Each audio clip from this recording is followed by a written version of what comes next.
ওই খুঁটিহীন নীলাকাশ ভুবন মাঝে তুমি কুদরতি ইশারায় রেখেছ এই শ্যামল পৃথিবীর চিত্রখানি তুমি নিপুণ তোমার হাতে এঁকেছ।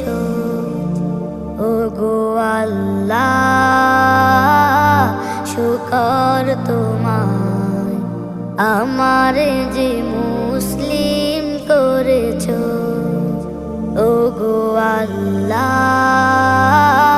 শুকর তোমার আমারে যে মুসলিম করেছ।